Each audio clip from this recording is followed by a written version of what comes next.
እሷ ባለችበት ጉባኤ ወይም ስብስብ ወይም ይጠባበቁ በነበሩ ሰዎች ላይ ቅዱስ መንፈስ፣ አጽናኝ መንፈስ፣ የሚያጸና መንፈስ፣ የሚያነጻ መንፈስ ያውም ቅዱስ መንፈስ ወርዶላቸዋል።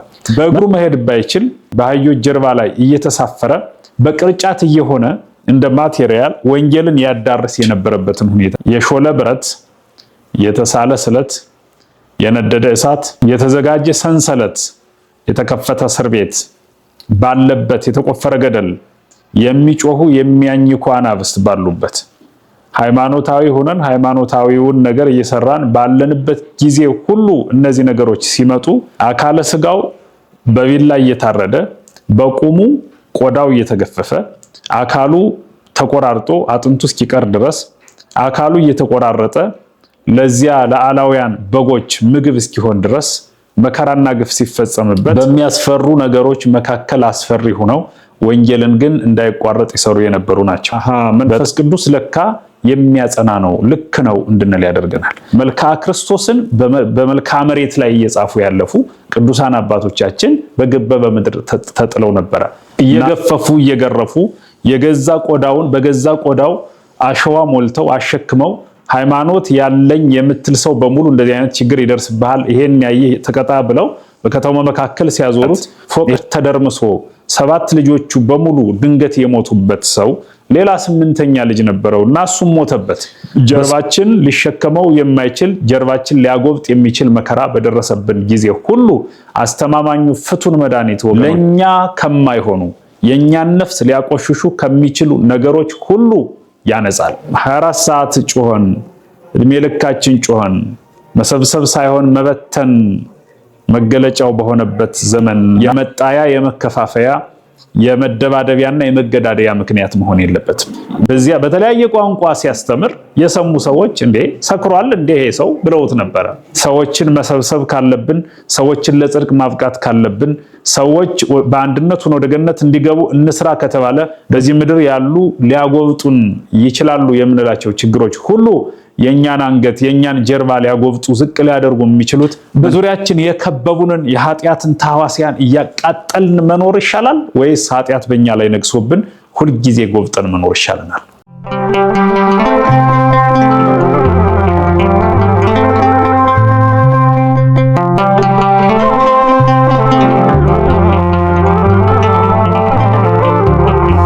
የተከበራችሁና የተወደዳችሁ መላ ኦርቶዶክሳውያን በያላችሁበት በየምትኖሩበት ሁሉ ለ1985ኛው የቤተ ክርስቲያን የልደት ቀን እንኳን አደረሳችሁ እላለሁ።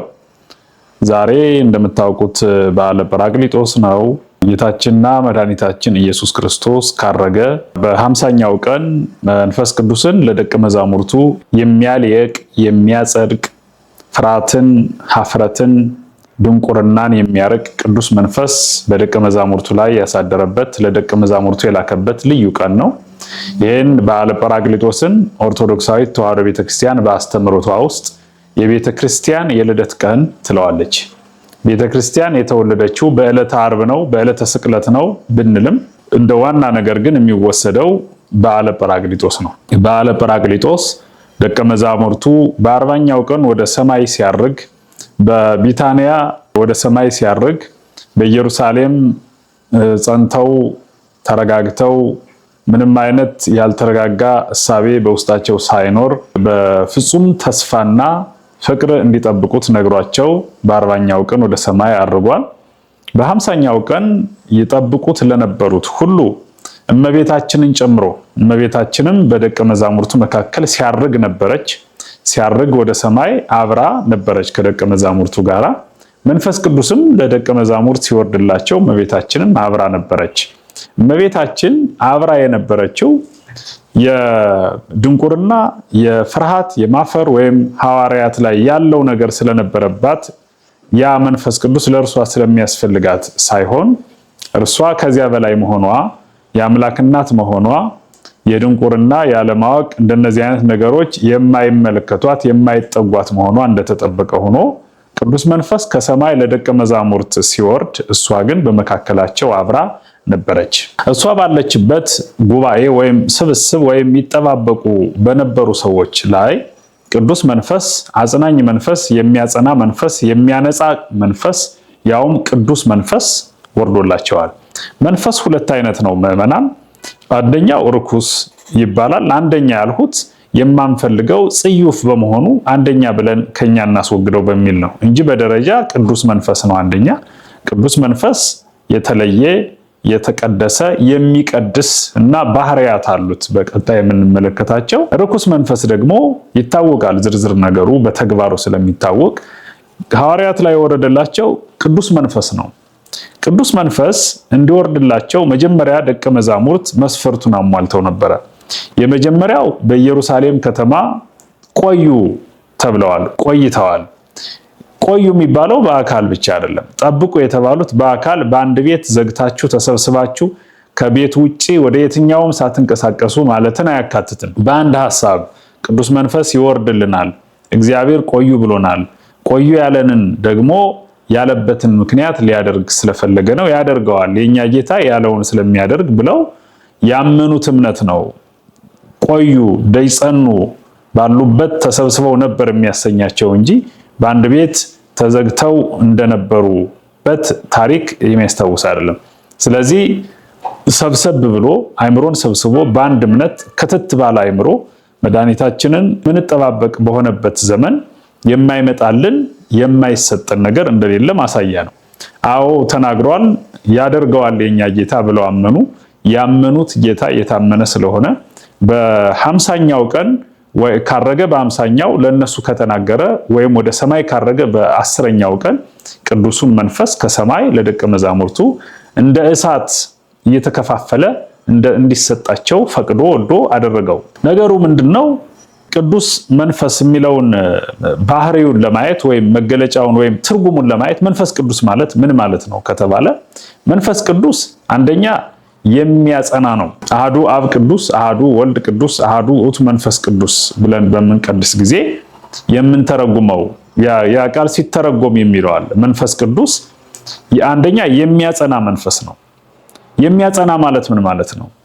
የሚያስፈሩ ነገሮች፣ የሾለ ብረት፣ የተሳለ ስለት፣ የነደደ እሳት፣ የተዘጋጀ ሰንሰለት፣ የተከፈተ እስር ቤት ባለበት የተቆፈረ ገደል፣ የሚጮሁ የሚያኝኩ አናብስት ባሉበት ሃይማኖታዊ ሆነን ሃይማኖታዊውን ነገር እየሰራን ባለንበት ጊዜ ሁሉ እነዚህ ነገሮች ሲመጡ ሊያጸና የሚችል ፈሪ እንዳንሆን ሊያደርግ የሚችል መንፈስ ነው በባህሪው።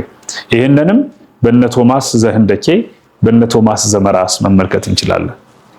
ቶማስ ዘህንደኬ የሚባለው ከ12 ሐዋርያት አንዱ ነው።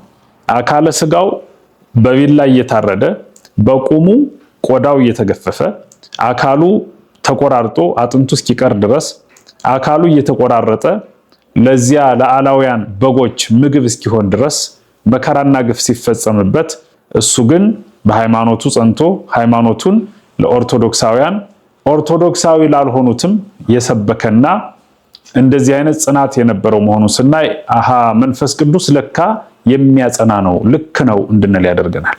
ቶማስ ዘመራስም በተመሳሳይ አካለ ስጋው ተቆራርጦ አንገቱና ከእግሩ በላይ ያሉ ወይም ደግሞ በሌላ አነጋገር እጅ እግሩ ተቆራርጦ አፍንጫው ሳይቀር ተቆራርጦ የነበረው ቀሪ አካል እያለ በእግሩ መሄድ ባይችል በአህዮች ጀርባ ላይ እየተሳፈረ በቅርጫት እየሆነ እንደ ማቴሪያል ወንጌልን ያዳርስ የነበረበትን ሁኔታ ስናይ አሃ መንፈስ ቅዱስ ያደረበት ሰው ለካ እንደዚህ የጸና ነው፣ የጸና መሰረት ያለው ነው እንድንል ያደርገናል። ስለዚህ እነ ቶማስ ዘህንደኬ እነ ቶማስ ዘመራስ የህይወት ታሪካቸውን ስናይ የህይወት ተሞክሯቸውን ስናይ በሚያስፈሩ ነገሮች መካከል አስፈሪ ሆነው ወንጌልን ግን እንዳይቋረጥ ይሰሩ የነበሩ ናቸው።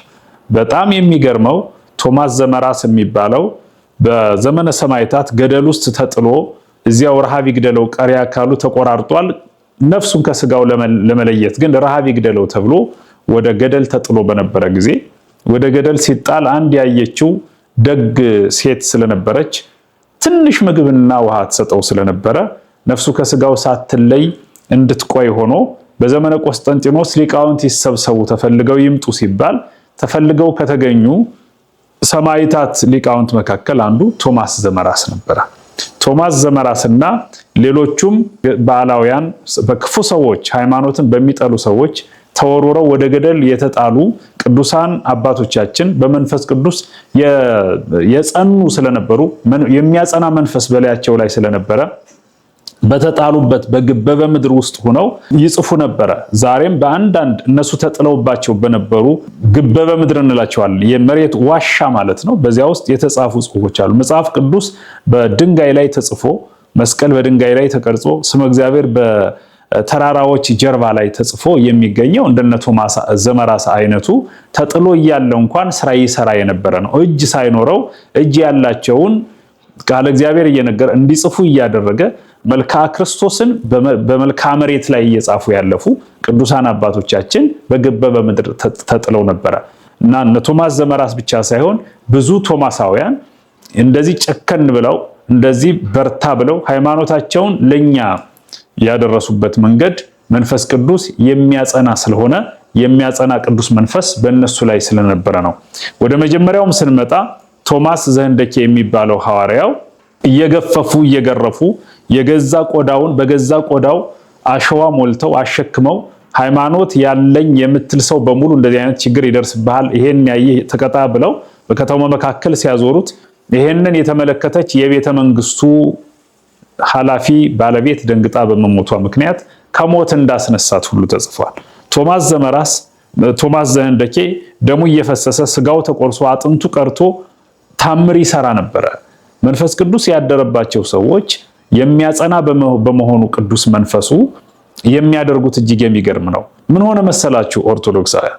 የቤተ መንግስቱ ኃላፊ ሚስት የቶማስን አካላዊ ጉዳት ተመልክታ ደንግጣ ከነበረችበት ወድቃ በመሞቷ የቤተ መንግስቱ ኃላፊ ቶማስን እባክህ ሚስቴን አስነሳልኝና አንተ በምታምነው ሃይማኖት ልመን ሲለው እሺ ብሎ ተስማምቶ የቶማስ አካል ተቀዶ ተቆርጦ በስልቻ ወይም እንደ ኬሻ ማለት ነው ተሰፍቶ በከረጢትነት አሸዋ ተሞልቶበት የነበረውን እሱን ወስዶ የሞተች ሚስቱ ላይ የቤተ መንግስቱ ኃላፊ ሲያስጠጋ ወይም ሲጥለው የቶማስ የራሱ ነፍስና ስጋ የተዋሃደበት ብቻ ሳይሆን የተቆረጠ የቶማስ አካል የቤተ መንግስቱን ኃላፊ ሚስት ከሞት አፈፍ አድርጎ አስነስቷታል። የጸኑ ቅዱሳን አባቶቻችን የጸኑበት ብቸኛው ምስጢርና ኃይል መንፈስ ቅዱስ ነው። መንፈስ ቅዱስ የሚያጸና ነው ምንለው ለዚህ ነው። ከዚያ በኋላ ሚስቴ እንኳን ተነሳችልኝ እንጂ አንተን ከማሰቃየት ወደ ኋላ አልልም ብሎ አሁንም ስቃዩን ቀጥሎ እየሄደ እያለ አንድ በድንገተኛ ምክንያት ፎቅ ተደርምሶ 7 ልጆቹ በሙሉ ድንገት የሞቱበት ሰው ሌላ 8ኛ ልጅ ነበረውና እሱም ሞተበት። በ8ቱ ልጆች መሞት ምክንያት አንገቱን ደፍቶ አቀርቅሮ ያለቅስ የነበረበት ቦታ ድረስ ቶማስ አለፍ ብሎ ሲያይ ቶማስ እንግዲህ አስቡት ወገኖቼ፣ ቶማስ ቆስሏል፣ ቶማስ ደምቷል፣ ቶማስ ተገፏል፣ ተገርፏል፣ ደም እየፈሰሰው ስጋው ተቆርሶ ማህበረሰቡ መካከል እንደ ግፈኛ እንደ ሌባ ተቆጥሮ እየተገፋ እየተገረፈ መሄድ ቶማስ ለምታለቅስ ለሌላኛዋ ነፍስ ግን ያስብ ነበር። አስቡ ምእመናን ኦርቶዶክሳውያን ወገኖቼ፣ መንፈስ ቅዱስ ያደረበት ሰው እንደዚህ አይነት ብርቱ ከመሆኑ ባሻገር ሩህሩህ ጭምር ነው፣ ለሌላው የሚያስብም ጭምር ነው። በቀጣይ የምናየው ትርጓሜ ይሆናል። የሆነ ሆኖ ያን የሚያለቅስ ሰው አይቶ እሱ የሚለቀስለት ሆኖ ሳለ እሱ የሚያስለቅስ ድርጊትና ፈተና አደገኛ ጉዳይ ደርሶበት እያለ ቶማስ የተሸከመውን መከራ ለመሸከም መንፈስ ቅዱስ ያደረበት ሰው መሆን ይጠይቃል። እደግመዋለሁ፣ ቶማስ የተሸከመውን መከራ ለመሸከም መንፈስ ቅዱስ አድሮበት መንፈስ ቅዱስ ያጸናው ሰው መሆን ይጠይቃል። የቶማስ ጀርባ የተሸከመውን መከራ ለመሸከም የመንፈስ ቅዱስ አብሮት ያስፈልጋል። በዚህ ምድር እያለን ጀርባችን ሊሸከመው የማይችል ጀርባችን ሊያጎብጥ የሚችል መከራ በደረሰብን ጊዜ ሁሉ አስተማማኙ ፍቱን መድኃኒት ወገኖቼ የመንፈስ ቅዱስ በእኛ ላይ ማደር ነው። መንፈስ ቅዱስ በእኛ ላይ ባደረ ጊዜ ልንሸከም የምንችለው ነገር ሁሉ እንደ ድንጋይ የሚከብደው እንደ እሳት ይቀልናል፣ እንደ እሳት የሚያቃጥለው እንደ ውሃ የቀዘቀዘ ይሆናል። ቶማስ ያዘነውን ሰው አይዞህ በርታ፣ የሆነውን ንገረኝ ብሎ ነገረው። 8ቱም ሞቱብኝ፣ 7ቱ አንድ ጊዜ 8ኛው አሁን ሞተ። ልጆቼ እንዲህ ስለተቀሰፉ ከፋኝ ሲለው በላት ዘንድ ልጆች እንዲነሱ ትፈልጋለህ ሲለው አዎ፣ ይሄን የተሸከሙትን ሰዎች ገፈው ከኔ አካል ወስደው ከረጢት አድርገው ያሸከሙኝን ውሰድና የሞቱ ልጆች መቃብር ላይ አስቀምጠው ሲለው ወስዶ ሲያስቀምጠው ከዚህ በዕለቱ የሞተው ከዚያ በፊት የሞቱ 7 ልጆቹ አንድ ጊዜ ተነስተው 8 ልጆች ተከትለውት እየዘመረ ወደ ቤቱ የሄደበት ታሪክ በመንፈስ ቅዱስ ባጸናው በቶማስ በኩል የተፈጸመ መሆኑ ይነገራል። የቶማስ የሁለቱም የቅዱሳን አባቶቻችን የሌሎቹም በረከት ከሁላችን ጋር ይሁን። መንፈስ ቅዱስ ያጸናል ስንል በዚህ መገለጫም ጭምር መግለጽ እንችላለን። ሁለተኛው መንፈስ ቅዱስ ያነጻል ነው። መንፈስ ቅዱስ ምን ይላል መዝሙረኛው ዳዊት? ትነዛሃኒ እምአሕዛብ ወእነጽህ ነው የሚለው። ተሐጽበኒ ወእምበረድ ጻዱ፣ ማጠብ ማንጻት የሚችል ነው በባህሪው መንፈስ ቅዱስ። ስለዚህ መንፈስ ቅዱስ ያጸናል፣ ያነጻል። ያነጻል ምንድነው? ከኃጢአት ከድንቁርና ለኛ ከማይሆኑ የኛን ነፍስ ሊያቆሽሹ ከሚችሉ ነገሮች ሁሉ ያነጻል። መንፈስ ቅዱስ የሚያነጻ ስለመሆኑ ቅዱሳት መጻሕፍት በተደጋጋሚ በየስፍራው የተናገሩት ክፍል አለ። የሆነ ሆኖ መንፈስ ቅዱስ ምንድነው ከተባለ የሚያጸና ነው፣ የሚያነጻ ነው። ሌላው ዕውቀትን የሚገልጽ ነው። መንፈስ ቅዱስ በሐዋርያት ስብስብ ላይ ከወረደ በኋላ የታዩት እነዚህ ናቸው። መንፈስ ቅዱስ ሳይወርድላቸው የነበረው የሐዋርያት ሕይወትና መንፈስ ቅዱስ ከወረደላቸው በኋላ የሆነው የሐዋርያትን ጉዳይ ስንመለከት መገለጫው ይሄው ነው። የማይፈሩ ሆኑ። ፈሪ ነበሩ። መጀመሪያ ይደናበሩ ነበር፣ ይወድቁ ይነሱ ነበር። እነ ቅዱስ ጴጥሮስን ስናይ ለምሳሌ ከዮሐንስ ወንጌላዊ በስተቀር ክርስቶስ የተሰቀለ ጊዜ ማንም ሐዋርያ አልነበረም። መንፈስ ቅዱስ ካደረባቸው በኋላ ሆኖ ቢሆን ኑሮ አብረው እንደ ክርስቶስ ይሰቀሉ ነበር። የሚያጸናው መንፈስ ስላላደረባቸው ገና ደቀ መዝሙር ስለነበሩ ይወድቁ ይነሱ የነበሩበት ጊዜ ላይ ስለነበረ ክርስቶስ ሲሰቀል እነሱ የሉም። መብርሃንና ቅድስተ ቅዱሳን ድንግል ማርያምና ወንጌላዊ ዮሐንስ ብቻ መስቀል አጠገብ ቆመው ነበረ። ስለዚህ ሐዋርያት መንፈስ ቅዱስ ካደረባቸው በኋላ የማይፈሩ ሆኑ። ይሄው ቶማስ ዘንደችን አየን። የማይፈሩ ብቻ ሳይሆን አስፈሪዎችን የሚያስፈሩ ሆኑ። ለእሳቱ እሳት ለሰንሰለቱ ሰንሰለት የሚሆኑ ለሰንሰለቱ የሚቆርጥ ሰንሰለት ሆኑ። የታሰሩ እጆቻቸው የታሰሩበት ሰንሰለት የሚቆረጥበት ስለት ሆነዋል ራሳቸው። እነ ገብረ መንፈስ ቅዱስን ስንመለከት ከሐዋርያትም ማለፍ ብለን መንፈስ ቅዱስ ያደረበት ሰው አናብስትን ሳይቀር አናምርትን ሳይቀር ማንበርከክ ማስፈራት ይል አንበሳ መሆን ካስፈለገ መንፈስ ቅዱስ ሊያድርብን ይገባል። መንፈስ ቅዱስ ያደረባቸው ሐዋርያት የማይፈሩ ሆኑ።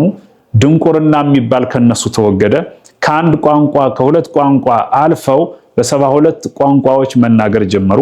በጉባኤ ምክንያት የተሰበሰቡ ብዙ ሰዎች ባሉበት በየሚገባቸው ቋንቋ ወንጌልን ማስተማር ጀምረዋል።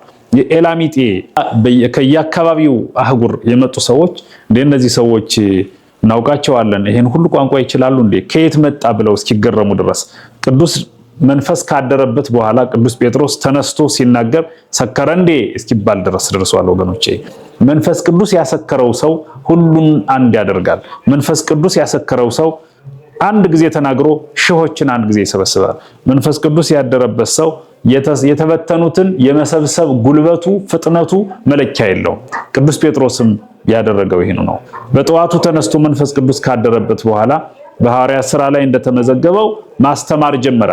በሚያስተምር ጊዜ 3000 ሰዎች አንድ ጊዜ ተሰበሰቡ። አስቡ።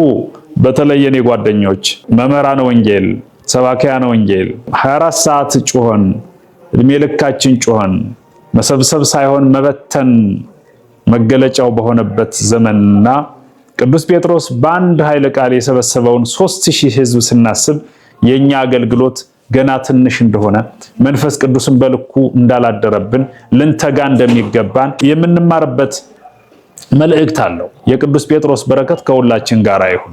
ቅዱስ ጴጥሮስ አንድ ጊዜ ተናገረ። አንድ ጊዜ ለሁሉም በተለያየ ቋንቋ ለሚናገሩ ሰዎች ጆሮ ደረሰ። በዚህ አጋጣሚ ቋንቋ ሃይማኖትን ለማስፋፋት ስነ ምግባርን ለማስረጽ ስራ ለመስራት የሚያመች እንጂ የመጣያ የመከፋፈያ የመደባደቢያና የመገዳደያ ምክንያት መሆን የለበትም። መንፈስ ቅዱስ ያመጣው ቋንቋ አያገዳድልም።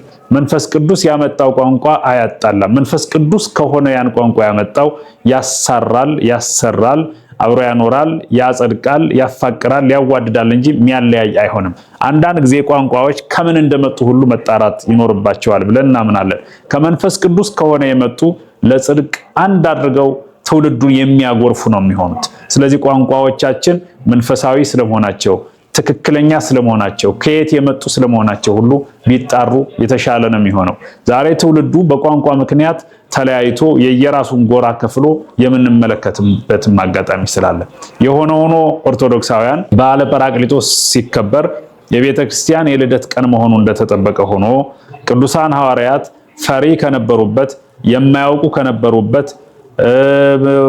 ብዙ ነገር የነበረባቸው ቅዱሳን ሐዋርያት ከዚያ ሁሉ የተላቀቁበት ነፃ የወጡበት በሕዝብና በአሕዛብ መካከል ወንጌልን ይሰብኩ ዘንድ የተገለጡበት ቅዱስ ጴጥሮስ ሲያስተምር በዚያ በተለያየ ቋንቋ ሲያስተምር የሰሙ ሰዎች እንዴ ሰክሯል እንዴ ይሄ ሰው ብለውት ነበረ። እሱ ግን ተናገረ። ገና ጠዋት ነው። አሁን ከጠዋቱ 3 ሰዓት ነው። በዚህ ሰዓት ሰከረ እንኳን እንዳትሉኝ በማህበረሰቡ ልማድና ወግ 3 ሰዓት ጠጥቶ መስከር የሚቻልበት ጊዜ አይደለም። እንደ ኦርቶዶክሳዊ እንደ ሃይማኖት እንዳለው ሰው የጸሎት ጊዜ ነው፣ ከቅዳሴ የምንመለስበት ጊዜ ነው። ያም ባይሆን ምግብ እንኳን ተዘጋጅቶ የሚደርስበትና መጠጦችም ለመጠጣት የሚዘጋጁበት ጊዜ አይደለም።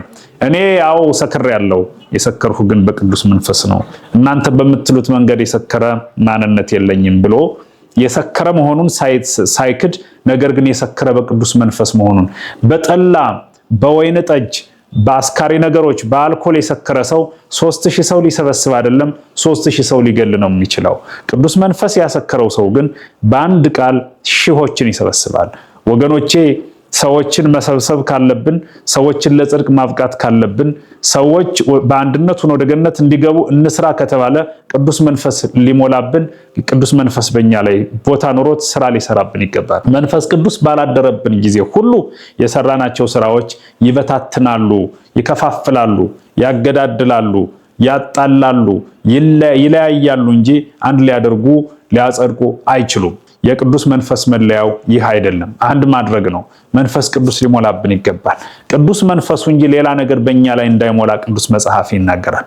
የተወደዳችሁ መላ ኦርቶዶክሳውያን በያላችሁበት በዓሉ ሲከበር እንኳን አደረሳችሁ የሚል መልእክት ከመስማት ባሻገር በእኛ ላይ ርኩስ መንፈስ እንዳያድርብን ቅዱስ መንፈስ ቀድሞኛ ላይ እንዲያድር በልጅነታችን በ40 እና በ80 ቀን ንሳ መንፈሰ ቅዱሰ ተብለን ካህናትም ከሆነ ደግሞ በጊዜ ሲመታችን መንፈስ ቅዱስን እንቀበል ዘንድ ሊቃነ ጳጳሳት በተናገሩት ኃይለ ቃል መሰረት እሱን አስቀድመን ሌላው እንዳይከተል ርኩስ መንፈስ እንዳይከተለን በማድረግ በመንፈስ ቅዱስ እሳትነት የምናጋየው ብዙ የኃጢአት አረም አለ፣ ብዙ የኃጢአት ተሐዋሲያን አሉ፣ ብዙ የምንፍቅና ዱሮች አሉ መቃጠል ያለባቸው። መንፈስ ቅዱስ እሳት እኛ ላይ ያደረው መንፈስ ቅዱስ በእሳት አምሳል ነው በሐዋርያት ላይ ያደረው።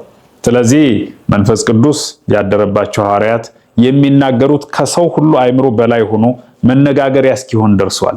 ሰከሩ እንዴ እስኪባሉ ድረስ። ዛሬም በኦርቶዶክሳዊት ተዋሕዶ ቤተክርስቲያን በማህሌቱ ስትገቡ የቅዱስ ያሬድን ልጆች ስንመለከታቸው ቅዱስ ያሬድን እንኳን ስናስታውስ ቅዱስ ያሬድ በአፄ ገብረ መስቀል አጠገብ ሆኖ ሲዘምር አፄ ገብረ መስቀል ከመመሰጡ የተነሳ በጦር እግሩን ወግቶት የወጋው አፄ ገብረ መስቀል የሰው እግር መውጋቱ ሳይገባው ሳይረዳው ቅዱስ ያሬድም እግሩ በጦር መወጋቱን ሳይሰማው ሁለቱም በተመስጦ ዝማሬ ላይ ነበሩ። ተመልከቱ፣ ዝማሬ መንፈሳዊነት ሲቀድመው መንፈስ ቅዱስ ያደረበት ሰው ሲዘምር በተመስጦ ሲዘመር ከዚያ በጀርባ ያሉ መጪ ችግሮች አይሰሙንም፣ መከራ አይሰማንም። በዚህ ምድር ያሉ መከራዎች፣ በዚህ ምድር ያሉ ችግሮች፣ በዚህ ምድር ያሉ ሊያጎብጡን ይችላሉ የምንላቸው ችግሮች ሁሉ የኛን አንገት የኛን ጀርባ ሊያጎብጡ ዝቅ ሊያደርጉ የሚችሉት መንፈስ ቅዱስ ከተለየን ብቻ ነው። መንፈስ ቅዱስ ባደረብን ጊዜ የመጣውም ይምጣ የሄደውም ይሄድ፣ ከሰማይም ይውረድ መሬትም ይናድ፣ እኛ ግን በኖህ መርከብ ላይ መንሳፈፍና መሻገር የምንችል ጽኗን ልንሆን የምንችለው መንፈስ ቅዱስ ሲያድርብን ብቻ ነው። መንፈስ ቅዱስ እንዲያድርብን ደግሞ እኛ ቤታችን ከፍተን መጠበቅ ነው። መንፈስ ቅዱስ ያደረባቸው ሰዎች በእያንዳንዱ ዘርዝረን አንጨርሰው ነገር ምን እንላለን? ቅዱስ ጊዮርጊስን እናስታውስ፣ ተክለ ሃይማኖትን እናስታውስ፣ ገብረ መንፈስ ቅዱስን እንጥራ። ቅዱሳኑን ዘርዝረን የማንጨርሳቸውን ለሰማይ ለምድር የከበዱ ወደ ሰማይ ሄዶ ጽና ይዞ ያጥን የነበረ ተክለ ሃይማኖትን እናስታውስ። ከኪሩቤል ጋር አብሮ ያጥን የነበረ ዞር ብለን ስንመለከት በመሬት የምናየው አንበሳ መጥቶለት ለትራንስፖርት አገልግሎት ይጠቀምበት የነበረ አቡነ ሳሙኤልን እንጥራ። ሳሙኤል ተብሎ በቤተ ክርስቲያን ድምጽ ተደጋግሞ የሚጠራው ጻድቅ ከየትም ይሄድ ወደ የት ሲፈልግ አንበሳውና ብሎ ተጭኖ አይደለም ወይ ይሄድ የነበረ። ጴጥሮስን እንጥራ። ደመናን አዘዞ በደመና ሀገር ወደ ሀገር ይንሳፈፍ የነበረ። ጳውሎስን እንጥራ። ካለበት ሆኖ ደመናና ብሎ ጳውሎስ እስከ እልዋሪቆን ጫፍ ድረስ ሄዶ እስከ አድማስ ወንጌልን ያስተማረውን ጳውሎስን እንጥራ። ጠርተን የማንጨርሳቸው ብዙዎቹ መሬትን ሰማይ ያደረጉልን፣ ዝቅታችንን ከፍታ ያደረጉልን፣ ሸለቆውን ተራራ ኮረብታ ያደረጉልን፣ ከወደቅንበት ከታችኛው ከፍ ብለን በአውደ ምሕረት በሰገነት እንድንቆም ያደረጉንን ስናስታውስ በዝምታ እንጂ በንግግር በማስታወስ በተመስጦ እንጂ በስፍር የማንገልጻቸው እጅግ በርካቶቹ ናቸው። በዚያም በሉት በዚህ ኢትዮጵያውያንም ሊቃውንት፣ ኢትዮጵያውያን ቅዱሳን፣ በሰማይም ያሉ መላእክት፣ በምድርም ያሉ ቅዱሳን ታምር የሰሩ እጅግ ድንቅ ያደረጉ መንፈስ ቅዱስ ስላደረባቸው ነው። እኛ የመንፈስ ቅዱስ ማደሪያዎች ስለመሆናችን መጽሐፍ ቅዱስ ይናገራል። የተከበራችሁና የተወደዳችሁ መላ ኦርቶዶክሳውያን በዓለ ጰራቅሊጦስን ከማክበር ባሻገር እኛ ለመንፈስ ቅዱስ ማደሪያነት ዝግጁ ነን እንዴ የሚለውን ጥያቄ መጠየቅ አለብን። ካልሆን ለመሆን መዘጋጀት፣ ቅዱስ ሥጋውን ክቡር ደሙን ለመቀበል መዘጋጀት ነው ለመንፈስ ቅዱስ ማደሪያነት መዘጋጀት ማለት። አንዳንድ ጊዜ እንሳሳታለን። እኛ ቅዱስ ሥጋውን ክቡር ደሙን ለመቀበል የበቃን አይደለንም እንላለን። መንፈስ ቅዱስ እኮ የሚያድረው እኛ ቅዱስ ሥጋውና ክቡር ደሙን ስንቀበል ነው። ምን መሰላችሁ? እዚህ ላይ አንድ ነገር መጨመር የምፈልገው ሥጋው ደሙ ለመቀበል ምንቀበለው ለምንድን ነው? እኛ ምንቀበለው ከኃጢአት ለመንጻት ነው። ቅዱሳን አባቶቻችን የሚቀበሉት ደግሞ ክብር ለማግኘት ነው። ይለያያል። ከኃጢአት ለመንጻት ከተቀበልነው ለሥጋው ደሙ ክብር አልበቃንም በሚል ከሥጋው ደሙ ክብር መራቅ ልክ አይደለም። ስለዚህ ቅዱስ ሥጋውን ክቡር ደሙን ንስሐ መግባት እየተቀበል መንፈስ ቅዱስ አድሮብን በዙሪያችን የከበቡንን የኃጢአትን ተህዋሲያን እያቃጠልን መኖር ይሻላል ወይስ ኃጢአት በእኛ ላይ ነግሶብን ሁልጊዜ ጎብጠን መኖር ይሻለናል ብሎ ራስን መጠየቅ ያስፈልጋል። እግዚአብሔር ቸርነት፣ የወላዲተ አምላክ አማላጅነት፣ የአባቶቻችን የቅዱሳኑ ጸጋና በረከት ከሁላችን ጋር ይሁን። መንፈስ ቅዱስ በሁላችን ላይ ይደር።